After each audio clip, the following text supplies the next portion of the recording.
올해 주식시장의 주인공이 몇 개 좀 있죠. 한비디아라고 불리는 삼양식품, 저희 투자분석왕에서 1월에 다뤘었던 거 아시죠? 그때 22만 원이었고 지금 거의 70만 원이니까 삼양식품도 거의 한 3배 이상 올랐고요. 그리고 파마리서치도 거의 3배 가까이 그렇게 올라간 기업이기 때문에 상당한 성과를 낸 기업입니다. 그래서 차트 보시면 어마어마하죠. 근데 이렇게 뉴스를 보면은 요새 예를 들면 저런 뉴스가 나와가지고 진짜 좋은가 보다 하고 덜컥 이제 주식을 사시는 분도 계시고, 아니면은 이제 이걸 갖고 계신 분들은 이제 뭐 채부심에도 리쥬란 다루는 걸 보니까 좀 팔아야 되겠다 이러면서 그냥 셀론 뉴스라고 뉴스에 팔아라 막 이런 생각하시는 분들도 조금 계시거든요. 근데 그러면은 실제로 투자 판단 어떻게 내려지냐?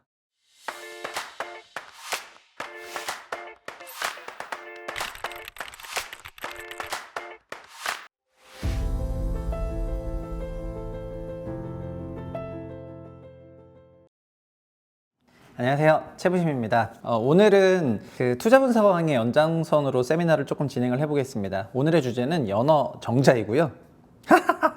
굉장히 좀 가벼운 주제가 될 수도 있을 것 같습니다. 그런데 이제 투자와 관련한 그런 영상을 다룰 때는 좀 사전에 컴플라이언스 그런 노티스를 하고 얘기를 하는 게 좋을 것 같고요. 오늘 나눌 주제는 결코 매수 매도 추천이 아니고요. 투자는 어떤 경우에도 본인 계산으로 하셔야 됩니다. 유튜브 영상 하나 봐가지고 꽂혀가지고 막 몇천만 원어치 주식 사는 분들을 제가 진짜 많이 봤는데 그렇게 하시면 절대 안 되고, 그리고 본 영상도 이렇게 이제 생각을 하는구나 라고 참고하는 것이지 여기에 있는 거를 뭐 강력하게 매수 추천하는 건 아니고요. 그리고 되도록이면 주식은 안 하시는 게 좋고, 한국 주식은 하면은 박복해요. 이상 제가 한국 주식 10년간 분석했던 그런 입장에서 말씀을 드리는 거고, 그러나 한국 주식에서도 뭐 좀 괜찮은 기업들이 없는 건 아니죠. 그런데 실제로 이런 투자를 잘 하시는 사람들은 어떤 방식으로 활용을 하는지 말씀을 드리겠습니다. 최근 기사를 보시면은 이렇게 킴 카사디안하고 제니퍼 애니스톤이 얼굴에 이제 연어 정자 페이셜스라는 거를 인챈트했다 이런 식으로 기사가 났는데 주사를 맞은 거죠. 근데 이 기사를 조금 내용을 보면은 기술적으로 연어 그 PDRN이라고 하는 성분이 있는데,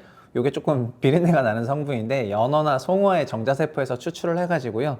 요거를 얼굴에 이제 주사를 통해 가지고 투입을 하게 되면은, 그러면은 이제 뽀글뽀글하게 이제 부어올랐다가 피부가 갑자기 좋아지는 이제 그렇게 되는 거거든요. 소위 아기 피부로 변하는 그런 게 있습니다. 이거를 한국에서는 파마리서치라고 하는 데서 리쥬란이라는 성분으로 팔고 있는데, 아름아름 이제 여자분들 사이에서는 정말 많이 퍼졌고 모르시는 분이 없을 거라고 생각을 합니다. 근데 사이트도 가보면은 이렇게 리쥬란이라고 되어 있고 그냥 한마디로 맞으면 아기 피부가 돼요. 근데 아기가 되기 위해서는 굉장히 고통이 필요합니다. 제 아는 지인들도 리쥬란을 몇 번 맞았고, 제 독서 모임에서도 리쥬란 맞았다고 하는 분도 있고 맞으러 갈 거다 막 이런 분도 있는데, 전체적으로는 그 효과가 너무 대단해가지고 이거를 맞으시는 것 같습니다. 과거에는 뭐 피부 리프팅이나 레이저를 했는데 이걸 조금 맞는 것 같습니다. 그리고 그 DB도 보면은 PDRN 제조 및 수출 기업 파마 리서치를 커버를 하시면서, 이게 12월 2일이니까 한 열흘 된 건데, 이 열흘 전에 커버 리포트가 나왔는데 제목이 뭐냐면은 직접 맞아보니 좋아서 커버리지를 개시했다 이렇게 썼거든요. 이분이 직접 맞으셨나 봐요. 당시에 주가가 19만 8천 원이었던 것 같고, 오늘도 파마 리서치 주가가 좀 올라가지고 약 25만 원대로 올라갔는데, 커버를 하시고 나서 단기간에 25% 상승을 했으니까 주가가 최근 하반기 들어서 퍼포먼스가 되게 좋았습니다. 그리고 사실은 이런 파마리서치 같은 기업은 어쨌든 올해 2.5배 상승한 기업이거든요.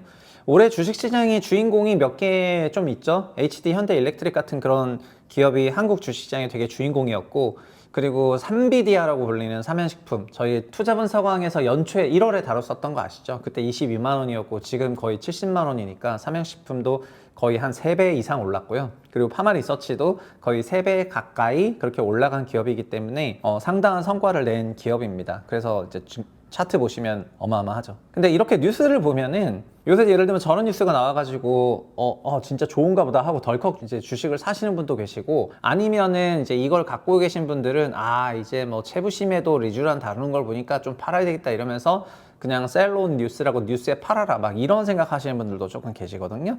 근데 그러면은 실제로 투자 판단 어떻게 내려지냐? 기본적으로 그런 투자 판단을 내리기 위해서는 그 소위 손익비라는 걸 계산을 해야 되는데요. 손실과 이익의 비율인데, 그걸 계산하기 위해서 사전에 약간의 작업이 필요하고 짧게 설명을 드리겠습니다.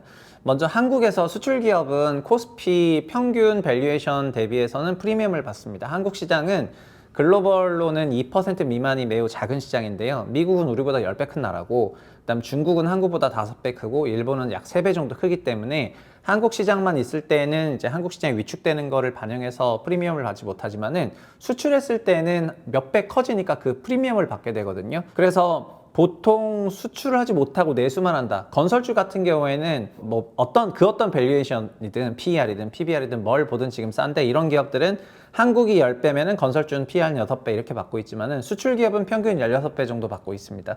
그래서 16배에서 약 20배 사이를 받고 있는데, 요런 거가 이제 시장 대비 프리미엄을 받는 거고, 프리미엄 받는 거는 해외 시장을 가기 때문이죠. 해외 시장을 문의만 가서는 안 되고 매출의 코어가 해외에서 이루어져야 돼요. 그래서 이게 한국 주식시장의 역사였습니다. 그리고 제 옛날 책이 있는데, 주식부자 프로젝트라는 책이 있고, 거기서 보시면 주가는 결국에는 키 팩터가 변해야지 주가가 움직여요.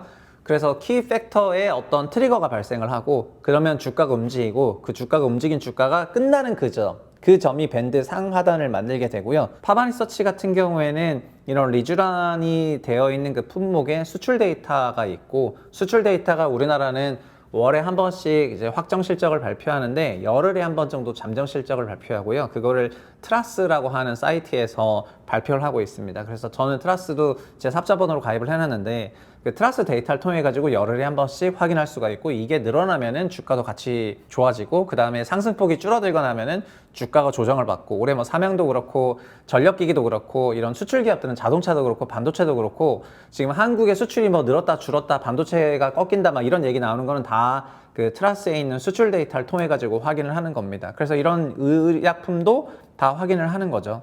그래서 이런 수출 제품들이 갖고 있는 HS 코드를 조회를 해가지고 잠정치를 열흘 단위로 확인을 하고요. 그러면서 주가가 좀 갑니다. 물론 이제 이런 연어 정자 주사라고 하는 PDR랜 같은 경우에는 이 코드가 다 커버하는 건 아니지만은 전체적인 추세를 보는 데는 무리가 없고요.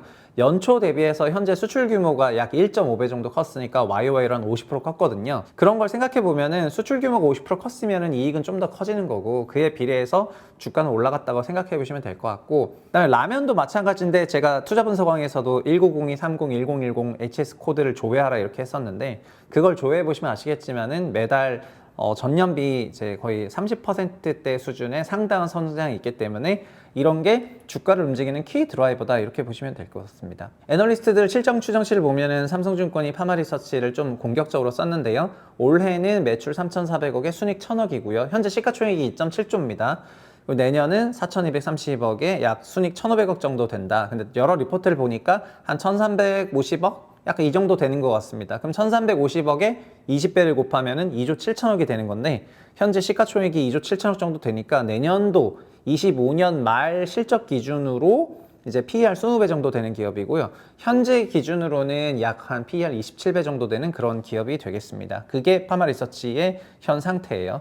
그리고 이 차트를 좀 보여드릴 건데요. 이제 투자 판단을 내릴 때 그 손익비 계산이라는 걸 하기 위해서 가장 필요한 게 이런 밴드 차트인데, 밴드는 PER이든 PBR이든 PSR이든 아니면 PGR이든 이제 프라이스 그로스 레이시오든 뭐 그 어떤 밸류라도 상관없고, 가격 설명이 높으면은 가장 좋은 밸류에이션 방법인데, 이익이 좀 짱짱하게 나는 기업들은 PER을 많이 씁니다. PER 지표를 보고 투자해서는 안 되지만은 PER을 이제 손익비를 계산할 때 쓰거든요. 가령 예를 들면 여기 차트 보시는 것처럼 이건 DB에 있는 걸 제가 인용을 한 건데, 요 파마리서치라는 기업은 괜찮을 때는 PER 20배 정도 받았던 기업이고요. 그 평균은 한 16배 정도 받았던 그런 상태가 되겠습니다. 12개월 포워드로요. 근데 내년 25년 말은 지금 12개월이 아니라 15개월이죠. 그래서 15개월이니까 5개 분기를 이제 포워드로 계산하는 건데, 그러니까 올해 말 실적이 아니라 내년 말 실적이면은 올해 4분기를 포함해서 내년 1, 2, 3, 4분기 하면 5개 분기 이후의 실적이니까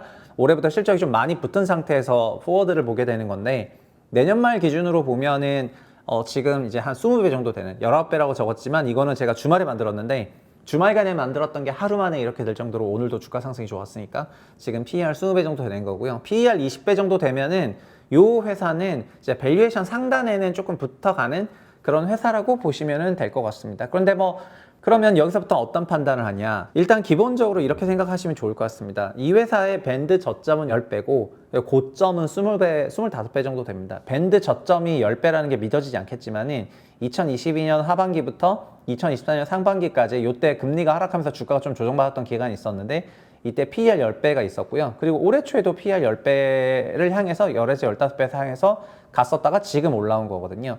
그래서 보시면은 바닥은 어쨌든 10배, 위는 15배인데 지금 이제 19배라고 치면은요, 계산상으로는요. 그럼 위로는 플러스 PER 5배, 아래로는 마이너스 9배. 오늘도 올랐으니까 위로는 5배, 아래로 10배 이렇게 되어 있습니다.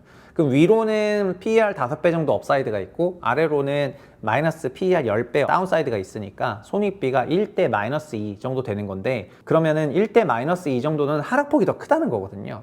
그거는 주사위로 비교하면은 홀수가 나오면은 이제 10,000원을 벌 수 있고 짝수가 나오면은 20,000원을 이뤄야 되는 건데, 그럼 이런 홀짝 게임에 여러분한테 이제 참가하시겠습니까? 라고 질문을 하는 거랑 되게 똑같습니다. 그러면은 상식적으로 생각했을 때는 홀수일 땐 10,000원 벌고 짝수일 땐 20,000원 내야 되니까 이 게임은 안 하는 게 맞죠? 근데 그러면은 그냥 뭐 안 하는 게 맞을까요? 근데 그러면 지금 상황에도 이 회사를 사거나 아니면 이 회사를 가지고 투자 판단 내린 사람은 어떤 생각을 하면서 사고 파는 걸까요? 이익이 결국 주가의 키 팩터이기 때문에, 그리고 파마리서치 같은 경우에는 삼양식품도 마찬가지고 HD, 현대일렉트릭도 다 마찬가지입니다. 그리고 자동차 회사나 반도체 회사도 사실 다 마찬가지입니다. 결국은 수출액이 매출이고 그게 곧 이익이기 때문에 수출이 주가의 키 팩터일 건데요. 근데 수출 성장이 계속 된다고 생각을 하면은 지금 이제 손익비는 위로 이제 플러스 5만원, 아래로 마이너스 10만원이라고 하는 1대 마이너스 2라는 그런 불리한 손익비라 하더라도, 수출이라는 게 지금 몇 개 국가만 나가고 있는데 다른 여러 국가가 더 잘 된다거나 아니면은 이런 수출 같은 경우에도 규모가 작을 때는 좀 점프가 되는 경우가 있거든요. 전년비 수출이 한 20%씩 올라가는 게 아니라 갑자기 뭐 40, 50%될 때도 있습니다. 삼양식품의 2016년처럼. 그렇기 때문에 이런 기업들을 모니터링하고 있는 이제 돈을 많이 투자한 주주들 같은 경우에는 그냥 이 수출 데이터를 더 정밀하게 추정을 하기 위해서 노력을 하고, 그리고 수출 데이터가 나오는 걸 가지고 바로바로 업데이트를 하거든요. 그런데 최근 들어서 지난 한 2주 동안 이 회사 주가가 되게 좋았던 거는 11월, 12월 기준 실적들이 되게 좋을 거라는 그런 생각들이 나오기 때문이고, 그런 생각을 토대로 판단했을 때 앞으로의 업사이드가 조금 있다고 생각하는 겁니다. 그러니까 저희가 위로 25배, 아래로 10배라고 했을 때 현재 순이익이 1,350억을 기준으로 생각을 했는데, 이익 성장률이 더 올라가거나 수출이 더 잘 되면 이익이 커지는 거고, 그렇게 된다면 지금의 손익비가 1대 마이너스 2가 아니라 사실은 뭐 1대 1일 수도 있고 2대 1일 수도 있게 된다는 거거든요. 그래서 이런 판단들을 하면서 이제 손익비가 유리해지는 그런 구간을 추구하는 방식의 투자가 이루어집니다. 사실 지금 이 연초에 만약에 10만 원에 사신 분이 계시다면은 지금 이미 27만 원이기 때문에 연초 10만 원일 때는 손익비가 훨씬 더 좋았었거든요. 그런데 이미 많이 올랐으니까, 2.5배나 올랐으니까 현 상황에서는 아마 수익 실현을 하려는 그런 사람들도 되게 많을 겁니다. 왜냐하면은 10만 원일 때는 손익비가 너무 유리했는데, 소위 한 4대 1이었는데 지금은 1대 마이너스 2가 됐으니까 한 2분의 1이나 3분의 1 정도 팔까? 이렇게 생각하는 사람도 있을 거고요. 그리고 그냥 수출 데이터 보면서 그냥 즐기는 사람도 있을 것 같습니다. 그리고 수출 데이터를 10일 단위로 체크할 수 있다는 거는 개인들이 회사를 직접 방문하지 않아도, 탐방하지 않더라도 정보를 얻을 수가 있는 거기 때문에 이런 트러스트 데이터를 활용해 가지고 투자 판단하는 거는 너무나 중요하고, 그래서 삼양식품 사례에서도 이걸 계속해서 말씀드렸는데요. 네, 건설의 경우에는 역설적으로, 건설주의 경우에는 제가 건설 애널 오래 했었지만은 3개월 동안에 실적 발표를 하지 않으면 도무지 뭐 어떤 일이 일어나는지 알 수가 없거니와, 그 실적 발표도 외부에 공개하지 않거든요. 그렇기 때문에 컨퍼런스 콜에 있었던 거를 외부에 열어주지 않으니까 거기서 무슨 일이 일어나는지 저희가 알 수가 없습니다. 그래서 이런 경우에는 개인들이 투자하기에 되게 부적절한 그런 기업이 되는 것입니다. 다만 파마리서치가 그렇다고 뭐 무조건 좋냐? 그건 아니죠. 아직 매출 규모가 뭐 4천억대 정도이기 때문에 매출이 아주 큰 회사는 아니고요. 시총은 벌써 2조 7천억이니까 이제 매출액 대비 주가로 봤을 때는 싼 건 아니거든요. 다만 이 싼 건 아닌 지표를 정당화하는 거는 이제 이익 성장률과 수출 성장률인데, 현재는 막 이렇게 아름아름 이렇게 입소문을 타면서 인기가 있기 때문에 이렇게 쭉 성장할 것 같고요. 그리고 어느 순간 올라가다 보면은 또 여기도 연어 정자 주사에서도 캐즘이 찾아오긴 할 겁니다. 그러면은 이제 그런 시점이 됐을 때가 이익이 조금 끝나가는 시점이 될 것 같고, 지금은 이제 이 정도의 손익비를 가지고 있다. 1대 마이너스 2. 그리고 내년에 다만 수출 가지고 조금 업사이드가 있어서 1대1 정도가 될 것 같다. 그러니까 여러분이 이런 기업에 이런 뉴스를 보고 킴 카사디안이랑 제니퍼 애니스톤이랑 뭐 린제이 로한 같은 사람이 지금 맞아가지고 다 회춘하고 있는데, 이런 회춘하고 있는 그런 기사를 보고 막 사시는 게 아니고, 그 투자라는 거를 할 때는 지금 요 자리에서 나의 손익비는 지금 어떻고 그리고 여기서 이제 위로 기대는 뭐고 아래로 이제 리스크는 뭐고 그게 나왔을 때 나는 어떻게 해야 되겠다라는 그런 생각을 가지고 이제 주사위를 굴리는 거 하고 그 다음에 그냥 뉴스가 나왔을 때 그냥 막 무지성으로 사고 무지성으로 사시는 분 없겠지만 막 이렇게 사고 대응하고 한 번에 다 사버리고 이러는 거는 되게 다른 거거든요. 그래서 그런 방식으로 의사결정한다 말씀드리겠고 연초에 사명을 찍었던 것도 그 사명이 연초에 그 손익비가 되게 좋았기 때문입니다. 근데 이제 1분기 실적이 너무 서프라이즈가 나와가지고 주가가 이후 3배나 올라버렸지만은 근데 현 시점에서 사명식품에 대해서 똑같이 말씀을 드릴 수가 있고 제가 사명과 관련해서는 네이버 프리미엄 컨텐츠에 이제 글을 딱 만들어 놨잖아요. 그래서 링크를 달아둘 텐데 그 링크 한번 보시면 좋을 것 같습니다. 그래서 여기까지를 다 종합하면은 이제 손익비를 이렇게 계산해서 한다 이렇게 말씀을 드릴 거고요. 그러면 여기까지 듣고 나서 아 그래서 뭐 사라는 거예요 말라는 거예요 막 이런 질문을 하는 건데 여기서 내 의견은 자 이제 이런 식의 분석과 이런 판단을 내리는 거를 이제 여러분들이 구독자분들이 직접 하셔야 되지만은 사실은 이제 이런 것들을 보조해 주는 그런 개념들이 있습니다. 이런 걸 보조해 주는 거를 원래 대리인이라고 하는 에이전트라고 하는데요. 이제는 이런 투자에 있어서도 에이전트들이 과거에는 에이전트들이 원래 사람이었었는데요. 지금은 미국의 소프트웨어 기업들이 이런 투자의 의사 판단에 도움을 주는 이제 AI 에이전트들을 만들고 있습니다. 그래서 지금 제가 앞에서 지금까지 파마리서치나 사명에 대해서 얘기를 한 거는 이런 얘기들을 통해서 이런 결론을 낸 다음에 이게 사도 되겠다 말아야 되겠다라는 그런 투자 의사 판단을 보조적으로 제시를 하고 제공을 하는 AI 서비스들이 실제 어떤 식으로 작동해서 여러분들한테 어떤 의견을 줄 건지 제가 그냥 예시로 들어준 사례인 거예요. 그래서 오늘의 진짜 주제는 이건데요. 이런 AI 에이전트들이 지금 어마어마하게 만들어지고 있습니다. 사실 챗GPT로 대표되는 챗봇은 1세대 제품이고 AI 에이전트는 AI 제품에서 3세대 제품이거든요. 그리고 4세대, 5세대 제품으로 넘어가게 되면은 그때는 저희 채부심도 유튜브 채널 접어야 될 수도 있습니다. 왜냐하면은 알아서 그때부터는 AI들이 그냥 생성형으로 채널을 지금 저희가 하는 것처럼 제가 하는 것 이상으로 고퀄러티로 만들어낼 거기 때문에 아마 그때는 접힐 것 같습니다. 다만 단기간은 아니지만 3세대 제품이 지금 벌써 내년부터 만들어지고 있기 때문에 금 미래에 정말 본격적으로 AI 에이전트의 시대가 올 것 같습니다. 그럼 저 같은 사람도 굶어 죽을 겁니다. 근데 AI 에이전트들은 결국 어떤 데이터와 어떤 로직과 알고리즘 소프트웨어를 또 활용해가지고 공부를 하냐에 따라가지고 달라지거든요.